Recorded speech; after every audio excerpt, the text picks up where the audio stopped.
Bismillahirrahmanirrahim.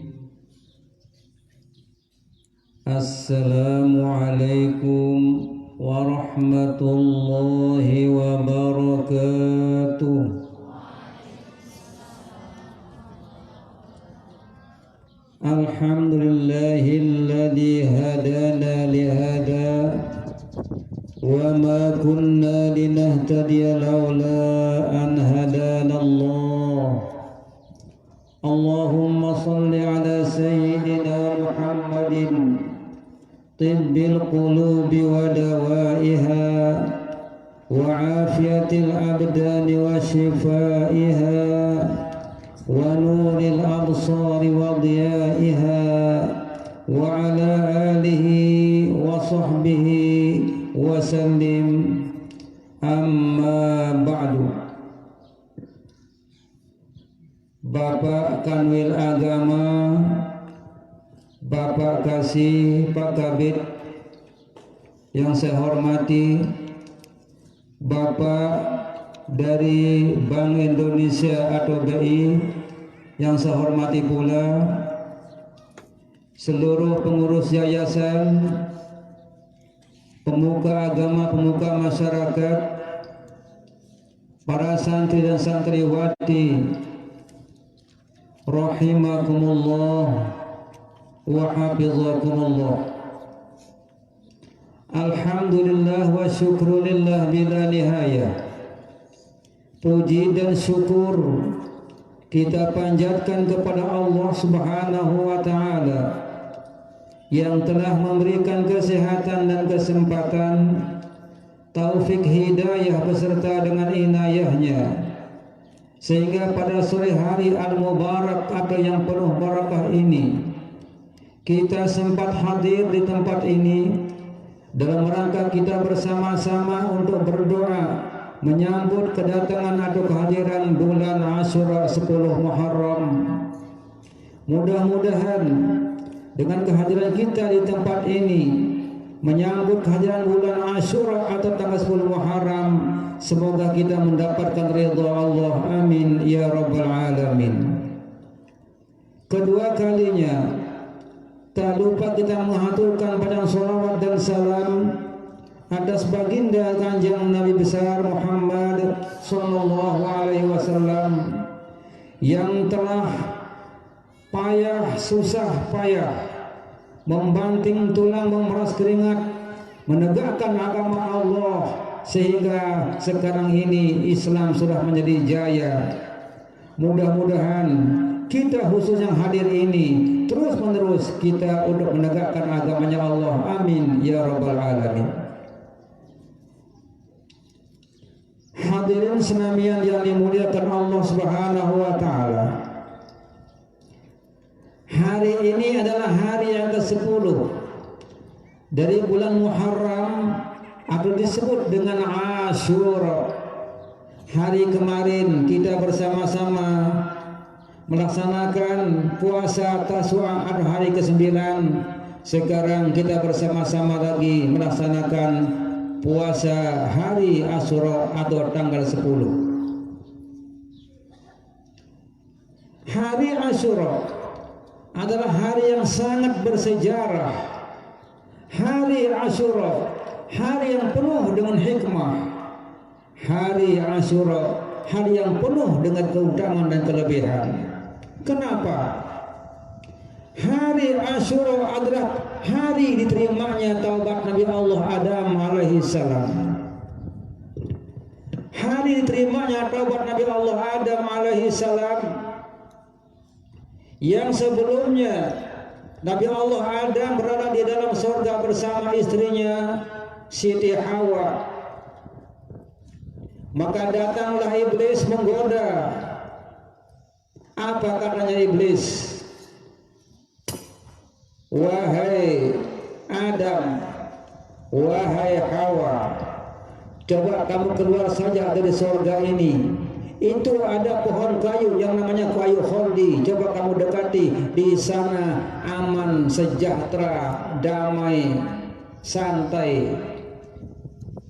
Ini godaan daripada iblis. Padahal Allah sudah memberikan keputusan kepada Adam. Firman Allah dalam Al-Quran, وَلَا تَقْرَبَا هَذِهِ الشَّجَرَةَ فَتَكُونَا مِنَ الظَّالِمِينَ. Semua baca. وَلَا تَقْرَبَا هَذِهِ الشَّجَرَةَ فَتَكُونَا مِنَ الظَّالِمِينَ. Wahai Adam, wahai Hawa, sekali-kali jangan kamu dekati kayu khaldi itu. Jangan sekali kamu dekati kayu khaldi, apalagi untuk memakannya. Dengan bujuk rayu syaitan atau iblis laknatullah yang begitu lihai di atas hilai, maka Nabi Adam dan Hawa mendekati kayu khaldi itu. Dengan sebab dia mendekati kayu khaldi, hukuman pertama kepada Nabi Allah Adam adalah dia dikeluarkan dari surga. Hukuman kedua adalah pakaian badannya sudah dikeluarkan dari pakaiannya, artinya dia telanjang bulat. Yang tadinya dia berpakaian menutup aurat, sekarang setelah dia mendekati pohon kayu khaldi, auratnya terbuka, artinya pakaian kosong di badannya. Hukuman ketiga kepada Nabi Allah Adam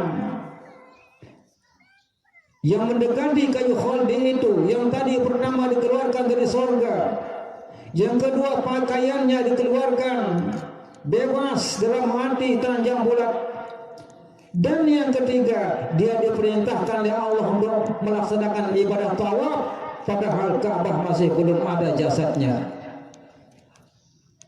Kemudian yang keempat, hukuman dari Allah pada Adam apa? Dipisah dengan istrinya berapa ratus tahun, kurang lebih berapa puluh tahun Nabi Adam berpisah dengan istrinya Siti Hawa. Ini hukuman dari Allah. Setelah sekian lama berpisah dengan Siti Hawa, maka Allah mempertemukan beliau di padang Arafah, padang tempat saling kenal mengenal, dan di sana ada sebuah gunung yang disebut dengan Gunung Rahmah atau Jabal Rahmah. Di Jabal Rahmah inilah tempat turunnya rahmat Allah. Allah kasih sayang pada Adam dan Hawa dipertemukan kembali seperti biasa. Seperti cerita saya tadi pagi, karena di sana pertemuannya Nabi Allah Adam dan Siti Hawa, sehingga para jamaah haji sebagian, para jamaah umrah sebagian, kadang-kadang kalau dia datang berziarah kepada Arafah, dia naik di Jabal Rahmah. Di sana kadang-kadang yang masih muda-muda minta jodoh di sana, kadang-kadang ikut-ikutan. Padahal tidak ada perintah dari agama, tidak ada hadis Rasul mengatakan minta jodoh di sana. Cuma mereka karena tahu di sana tempat pertemuan siapa? Nabi Adam dengan Siti Hawa, maka mereka di sana, ya Allah, kasihani, berikanlah kasihan, cinta kepadaku gadis yang namanya ini. Aku ingin untuk dijodohkan dengan si dia Adam. Makbul yang luar biasa. Yang di sana yang paling tepat adalah permintaan bagi suami istri, agar suami istri itu betul-betul langgeng. Suami istri saling cinta mencintai, saling harga menghargai. Tepatnya di sana dia berdoa agar dia saling cinta mencintai seperti kecintaan Nabi Adam bersama dengan Siti Hawa. Cocok di sana.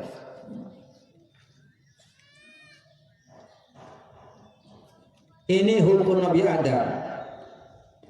Nabi Allah Adam alaihissalam berdoa, beristighfar. Istighfar Nabi Allah Adam, Rabbana zalamna anfusana wa illam taghfir lana wa tarhamna lanakunanna minal. Istighfar Nabi Allah Adam. Nabi Allah Adam bertaubat kepada Allah semenjak dia dikeluarkan dari surga. Dia bertobat mohon ampun kepada Allah.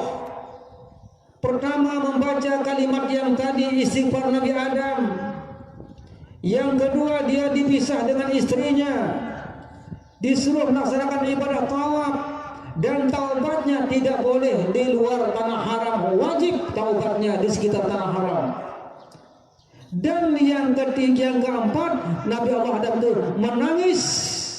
menangisi dosa-dosa yang telah dilaksanakan, menangisi perbuatan yang tadi mendekati kayu khaldi itu. Berapa tahun Nabi Adam menangis? Selama 300 tahun. Pertama kali orang yang menangis Nabi Allah Adam alaihissalam, tidak ada orang sebelumnya. Karena manusia pertama dan Nabi Allah Adam. Orang yang pertama kali menangisi dosa yang pernah dilakukan adalah Nabi Allah Adam alaihissalam. Lamanya menangis 300 tahun dia menangis, dan sujud di sebuah bukit namanya Bukit Hindi, sujud selama 100 tahun, berjumlah berapa ratus? 400. Menangis 300 tahun, sujud 100 tahun.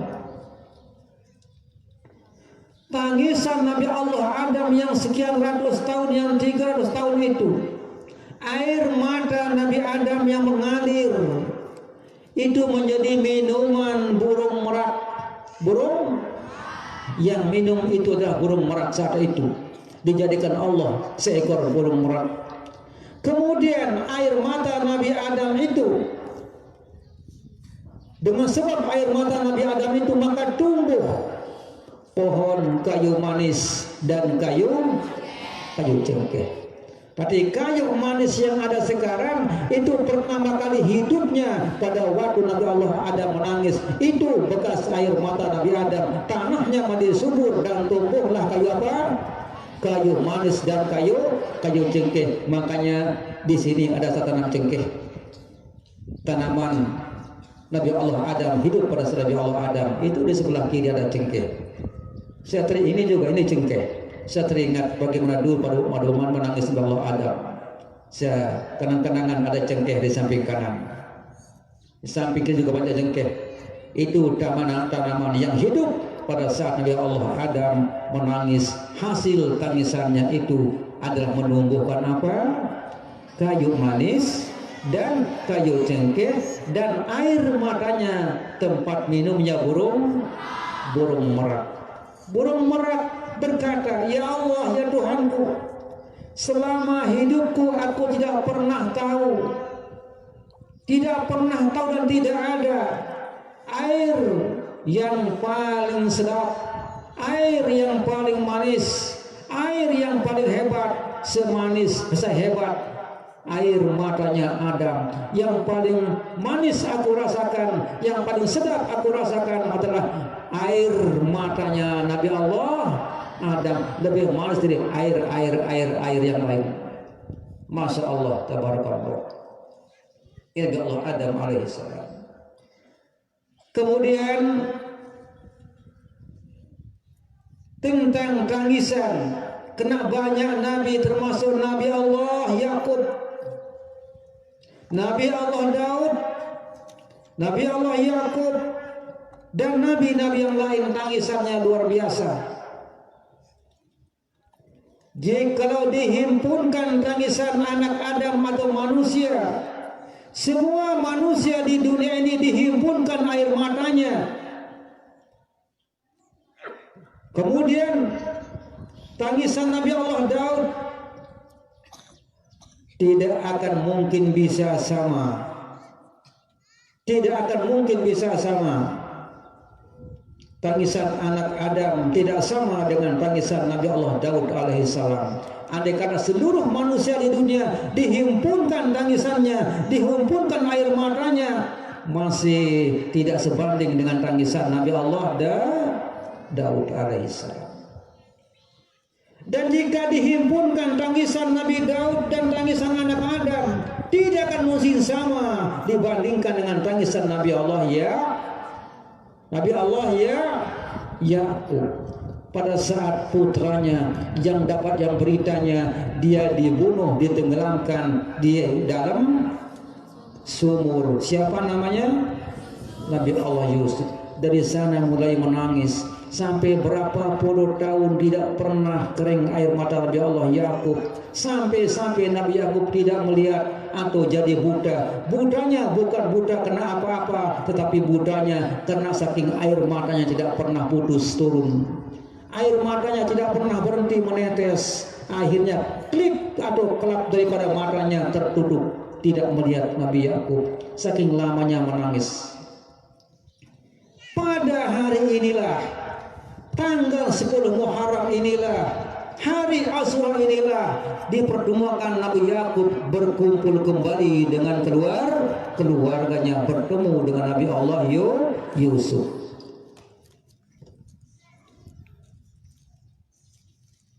Jika dihimpunkan tangisan Nabi Daud dan tangisan anak Adam, tidak akan mungkin sama dibandingkan dengan tangisan Nabi Yakub.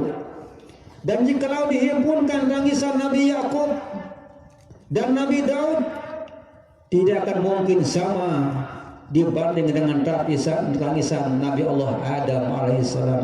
Yang paling dahsyat, yang paling luar biasa tangisannya Nabi Allah Adam selama 300 tahun sujud kepada Allah. Lagi berapa tahun? 100 tahun. Ini tangisan taubat, tangisan orang yang bertaubat kepada Allah Subhanahu wa taala. Kemudian yang kedua, pada hari Asyura ini, hari Asyura inilah tempat dikeluarkannya Nabi Allah Yunus dari perut ikan. Bagaimana sejarahnya? Sejarahnya, Nabi Allah Yunus berdakwah. Sekian lama dia berdakwah di tempatnya berdakwah. Satu pun manusia tidak ada yang mendengar dakwahnya. Ada yang menutup telinga. Wahai umatku, sembahlah Allah, jangan sembah selain Allah. Ada yang menutup mata, menutup telinga, ada yang meninggalkan Nabi Allah Yunus. Akhirnya kena sampai sekian lama, berhari-hari seperti itu, berbulan-bulan, bertahun-tahun seperti itu. Maka Nabi Allah Yunus sudah malas panggil mereka. Sudah malas panggil mereka, malas ajar mereka, malas dakwah mereka. Sudah saya pergi aja dari desa ini, dia ingin meninggalkan desa itu. Sudah saya tinggalkan aja desa ini. Untuk apa mereka saya panggil juga mereka tidak mendengar. Punya mata tidak melihat, punya kuping tidak mendengar. Sudah saya tinggalkan saja desa ini. Akhirnya Nabi Allah Yunus meninggalkan umatnya, lari daripada umatnya, lari daripada desanya. Kemudian dia mencari kapal di pinggir pantai. Ada kapal tapi isinya sudah penuh. Isinya sudah penuh. Begitu dia naik di kapal itu, mungkin dia sama pemilik kapalnya, karena isinya sudah penuh. Akhirnya dia jatuh ke dalam laut, jatuh ke laut, dan langsung dia diterima oleh ikan yu atau ikan nun. Ikan apa? Ikan nun atau ikan paus atau ikan lumba-lumba. Ikan apa namanya? Ikan lumba-lumba mungkin namanya, tapi yang jelas itu ikan nun. Langsung dimasukkannya ke dalam perutnya, ditelan, langsung ditelan. Masya Allah, kesulitan yang luar biasa. Bapaknya kesulitan, dedengkotnya kesulitan. Artinya, pertama gelapnya laut, yang kedua gelapnya perut, yang ketiga gelapnya di dalam itu, gelapnya laut dan gelapnya di dalam perut ikan itu. Mau makan apa yang akan dimakan, mau minum apa yang akan diminum, mau bernapas pun juga susah, mau keluar bagaimana caranya, kesulitan yang luar biasa. Akhirnya tidak lama, kurang lebih sekitar 40 hari, Allah mewahyukan kepada beliau sujud dalam perut ikan itu, dia sujud, langsung dia membaca la ilaha illa anta subhanaka inni kuntu minal zalimin. Baca semua, la ilaha illa anta subhanaka inni kuntu minal zalimin. La ilaha illa anta subhanaka inni kuntu minal zalimin. La ilaha illa anta subhanaka inni kuntu minal zalimin. Begitu beliau baca kalimat itu, langsung ikan kepanasan, ikan ini kepanasan, ikan nuni kepanasan, lari ke pinggir pantai. Begitu sampai di pinggir pantai, di sana dimuntahkan Nabi Allah Yunus alaihissalam. Langsung terudaan deh tuh, keluar Nabi Allah Yunus. Yang penuh dengan penuh dengan apa? Badannya penuh dengan darah, dengan macam-macam di sana. Akhirnya dia mandi di pinggir pantai, ada seakan-akan ada tempat mandi setiap pada Allah SWT. Dan Masya Allah, setelah itu dia kembali, dia bertaubat pada Allah, dan dia kembali kepada umatnya. Dia tidak berani lagi akan meninggalkan umatnya. Kita ngambil hikmah dengan kepergian Nabi Yunus dari umatnya itu. Artinya kita umat Islam tidak boleh meninggalkan umat, tidak boleh meninggalkan masyarakat. Jangan keluar dari kebaikan, jangan keluar dari garis yang telah digariskan. Artinya kalau kita mengerjakan kebaikan, jangan sedikit-sedikit mau meninggalkan kebaikan itu. Sedikit-sedikit nyenger, dedek kena nyenger bapak kebagusan, ya siapa yang rugi? Dikira kita keluar dari sana akan lebih baik, ternyata tidak seperti itu, lebih buruk lagi. Karena dijadikan Allah cuma dua, ada kebaikan, ada kejahatan, ada baik, ada yang kurang baik, ada yang tidak baik, ada yang baik, ada yang kurang baik, ada yang tidak baik. Makanya kalau kita sudah berada di dalam baik, jangan tinggalkan, jangan minggir dari kebaikan itu. Apapun terjadi. Termasuk inilah pedoman kita di dalam melaksanakan kebaikan, di dalam menegakkan agama Allah. Jangan keluar dari menegakkan agama Allah. Kalau kita sudah mulai berjuang terus, jangan tinggalkan perjuangan itu. Kalau bisa melaksanakan kebaikan, jangan tinggalkan kebaikan terus sampai tuntas. Kalau kita berdakwah terus. Di sini cobaan buat kita umat Islam. Berapa banyak kita lihat, Masya Allah, tabarakallah. Kadang-kadang orang kalau sudah punya jamaah banyak, dakwahnya begitu besar, jamaahnya begitu banyak, santrinya banyak, yang tadinya dia penuntun umat, setelah banyak santri, banyak masyarakat, banyak jamaahnya, kadang-kadang bisa beralih arah, kadang-kadang bisa beralih arah. Yang tadinya penuntun sekarang menjadi penonton jadinya.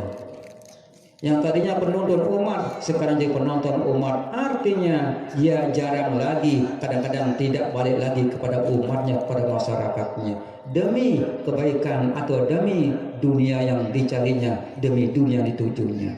Insya Allah subhanahu wa ta'ala Tahir Yasin tidak demikian. Insya Allah Tahir Yasin, insya Allah terus akan menegakkan agama Allah. Tahir Yasin terus akan membina umat. Tahir Yasin tidak kemana-mana, tapi ada insya Allah. Artinya sejarah Nabi Allah Yunus itu yang meninggalkan umatnya karena dia sudah merasa bosan, tidak bisa didakwah, dia meninggalkan umatnya, mau pindah ke desa lain, dikira akan lebih senang, ternyata lebih parah dan lebih payah. Artinya kita tidak boleh, sekalipun bagaimanapun payahnya dalam perbuatan baik, tantangan dan sebagainya, kita harus tabah menghadapinya. Memang begitulah namanya perjuangan. Di mana ada kebaikan, di situ ada keburukan. Di mana ada Muhammad, di situ ada Abu Jahil itu. Di mana ada Muhammad, di sana ada Abu Jahal. Di mana ada kebaikan, di situ ada kejahatan. Memang itu resiko perjuangan seperti itu. Kemudian yang ketiga, tanggal 10 Muharram atau Asyura inilah tempat disembuhkannya penyakit Nabi Allah Ayub alaihissalam. Tanggal 10 Muharram inilah tanggal bulan disembuhkannya penyakit Nabi Allah Ayub yang berapa puluh tahun lamanya. Bagaimana sejarahnya? Nabi Allah Ayub punya penyakit kulit, penyakit badan. Penyakit kulit ini badannya gatal, bukan lagi gatal, tetapi badannya dilumuri atau penuh dengan apa? Dengan ulat. Daging-dagingnya dimakan ulat. Dan katanya orang masyarakat pada waktu itu penyakit Nabi Allah yaitu penyakit menular. Sehingga di desa tempatnya hidup Nabi Allah Ayub itu disuruh pergi dari desa itu. Wahai Ayub, sudah kamu keluar dari desa ini. Saya khawatir masyarakat saya tertular dengan penyakitmu. Akhirnya dia diusir dari desa itu. Sudah sampai di desa tempatnya diusirnya, takut masih khawatir lagi orangnya di sana. Wahai Ayub, aku tidak sanggup melihat kamu di sini. Sudah, kamu menjauh dari sini. Sudah, terus ditendang sama Nabi Ayub. Diusir terus, diusir. Sampai Nabi Ayub itu hidupnya di sebuah tempat pembuatan sampah. Tempat tidurnya, tempat ibadahnya di tempat pembuatan sampah yang jauh sekali dari manusia, yang diperkirakan tidak akan mungkin orang akan tidak mungkin orang akan tertular dengan penyakitnya. Itu godaannya setan. Pada dasarnya Nabi Allah Ayub itu orang kaya raya. Beliau adalah orang yang kaya, punya harta benda, tapi dihancurkan oleh iblis. Kenapa tujuannya iblis? Dihancurkannya harta bendanya Ayub. Setelah miskin nanti agar Ayub lupa pada Allah, itu tujuannya iblis. Tetapi tidak, malah semakin ingat kepada Allah. Kemudian Nabi Allah Ayub punya putra 12. Berapa? 12. Punya putra 12.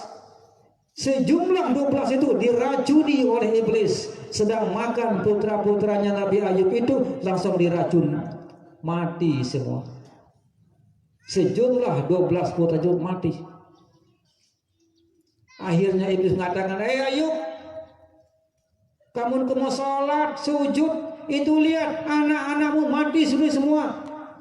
Kamu keluar dari tempat ibadahmu. Yang mati ya sudah mati, tidak bisa saya hidupkan kembali, ya sudah, yang mati mati. Saya ini beribadah kepada Allah. Biarkan yang mati, tidak mungkin bisa hidup kembali. Tidak ditoleh-toleh oleh Nabi Ayub. Akhirnya si iblis merasa kecewa. Sudah hartanya sehabiskan, masih saja dia menyembah Allah. Putranya sebunuh, masih saja menyembah Allah. Dia tidak memenuhi saya. Cilaka Ayub ini. Padahal harta bendanya sudah habis, putra-putranya sehabis saya bunuh, toh juga tetap saja dia dekat dengan Allah Subhanahu wa taala. Kecewa dan sangat kecewa. Setelah itu baru kemudian cobaan Nabi Allah Ayub itu adalah penyakit apa tadi? Ulat di badannya. Beliau punya istri 2. Berapa? Beliau punya istri 2. Istri pertama, istri kedua. Jadinya istri pertamanya, wahai Ayub, karena pada waktu dia hidup di tempat pembuangan sampah, pekerjaan istrinya itu berburuh tukang roti jauh dari desanya di sebuah kota. Di sana dia buruh untuk bikin roti, hasilnya untuk makanan suaminya. Nabi Allah Ayub paling cuma satu roti, satu buah roti yang diberikan oleh itu bosnya, itu yang diberikan dari makanan suaminya Nabi Ayub. Kemudian istrinya berkata, wahai Ayub, bagaimanapun keadaan kondisinya Kanda Ayub, tetap saya hidup semati dengan Kanda. Bagaimanapun seperti ini, saya akan tetap akan sarangkul. Makanya pada waktu kemana, jamaah tersungki, terumbak ke semuaman, dipungguk suaminya. Mau kemana? Mau pergi kencing atau kemana? Tak umbak. Apa tuh umbak bahasa Indonesia? Digendong suaminya. Coba saya tanya, ada lah ibu-ibu mungkin ada kira-kira cerita berita yang menggendong suaminya? Ada? Malahan dia mau digendong oleh suaminya. Tidak ada berita.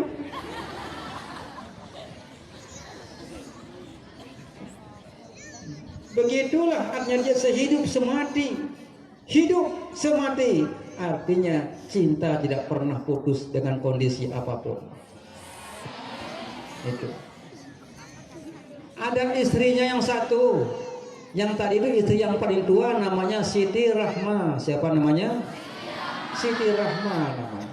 Itu istri yang tua, yang solehah, wanita yang soleh, yang bakti kepada suaminya. Istri keduanya mengatakan, wahai Ayub, aku sudah bosan. Badanmu kurus tinggal tulang. Apakah batin, apakah zahirmu tidak ada, kosong melontong kayak botol. Males. Sudah. Kalau begini Ayub tidak mampu saya menemani mendampingi kamu. Makanan tidak ada, minuman tidak ada, mau itu ini tidak ada, penyakitku seperti ini. Sudah, saya minta dengan hormat Ayub, sudah pisah saya, ceraikan saya. Akhirnya karena dia tidak tahan, Nabi Ayub menceraikan istri keduanya. Tinggal istri siapa namanya? Siti Rahma. Masya Allah, Siti Rahma. Ini contoh. Terus menerus sampai akhirnya karena sudah merasa payah, Siti Rahma melihat suaminya, termasuk dia yang payah bolak-balik untuk cari rezeki makanan semua, sakitnya terus menerus. Akhirnya Siti Rahma mohon kepada suaminya. Apa katanya? Hai Kanda Ayub, Kanda seorang nabi dekat dengan Allah, berdoalah agar penyakitmu hilang, agar penyakitmu sembuh. Apa katanya Nabi Ayub? Aku malu. Malu sama siapa? Malu sama Allah. Masih belum cocok. Kehidupan, kesehatanku sekian lama, sakitku cuma berapa lama, masih belum sebanding, belum setara dengan kesehatan yang pernah aku rasakan. Aku malu kepada Allah. Tapi saya ini Ayub yang tak tahan. Mohon kepada Allah. Kalau Ayub sabar, tapi bagi saya sudah tak tahan rasanya. Barulah Nabi Ayub berdoa kepada Allah. Rabbi anni massani ad-dur wa anta arhamur rahimin. Singkat doanya Nabi Ayub, ya Allah, sesungguhnya aku sedang tertimpa penyakit. Beliau tidak minta ya Allah sehatkan aku, tidak minta mengatakan ya Allah sembuhkan penyakitku, tidak. Ayub mengatakan, ya Allah, sesungguhnya aku ditimpa oleh penyakit. Cuman itu permakluman saja, dia tidak minta. Langsung didengar doanya oleh Allah. Kemudian penyakit Nabi Ayub itu ada dua. Yang terakhir ada ulat. Ulat itu sudah, daging Nabi Ayub ini sudah tidak ada, tinggal apa? tinggal tulang. Andai kata ada matahari yang memancar ke barat pagi hari, maka tembus, tidak bisa dihadang sinar itu, langsung tembus ke belakang. Sedikit pun tidak ada daging kena habis dimakan oleh ulat itu. Itu pun masih ulat itu memakan badannya, padahal daging tidak ada, tulangnya terkeretak. Empat dengan wadah darah, tolong puruk-puruk kita orang timbang bawa motor ini malik. Terkeretak malik, masya Allah. Akhirnya beliau berdoa, Rabbi anni massani Allah wa anta arhamur rahimin. Langsung Allah mendengar doanya Allah Ayub, dan langsung jatuh ada 2 ekor ulat. 2 ekor, ada 2 ekor ulat jatuh. Pertama jatuh ke darat dan yang kedua ke air. Yang jatuh ke darat itu sekarang yang menjadi apa? Ini yang dimakan madunya itu apa namanya? Lebah. 1 ekor yang jatuh ke darat ulatnya itulah yang jadi lebah, jadi obatnya kita. Kemudian yang 1 jatuh ke air, jadi lintah. Lintah alias lentah.